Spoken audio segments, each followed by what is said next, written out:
नमस्कार मित्रमैत्रिणींनो, 3 कंपन्यांमध्ये भरती सुरू आहे. Vedantu wall certify. विविध पदांसाठी संधी उपलब्ध. फ्रेशर्ससाठी उत्तम संधी. Work from home job. कंपनीकडून किट पुरवले जाईल.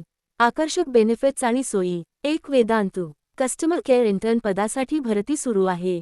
फ्रेशर्ससाठी उत्तम संधी. 2. सर्टिफाय OS ऑपरेशन्स ॲनालिस्ट पदासाठी भरती सुरू आहे. प्रॉब्लेम सॉल्व्हिंग स्किल्स आणि ॲनालिटिकल स्किल्स असणाऱ्यांसाठी उत्तम संधी. 3. Wall business operations support executive पदासाठी भरती सुरू आहे. ग्राहक सेवा आणि बिझनेस सपोर्टमध्ये करिअर घडवा. Work from home job. कंपनीकडून वर्क फ्रॉम होम किट दिले जाईल. ज्यांना खरंच नोकरीची गरज आहे त्यांनी नक्की या वॉक इन इंटरव्ह्यूला उपस्थित राहा. ही सुवर्णसंधी दवडू नका. अर्ज करण्यासाठी लिंक डिस्क्रिप्शनमध्ये दिलेली आहे. अर्ज करताना कोणतीही समस्या आली, रेझ्यूम संदर्भात माहिती हवी असेल किंवा काही शंका असतील तर कृपया कमेंटमध्ये मेसेज करा. मित्रमैत्रिणींनो, ही माहिती आपल्या नातेवाईक, मित्र, मैत्रिणींना नक्की शेअर करा. कदाचित कुणाचं करिअर या संधीमुळे घडू शकते.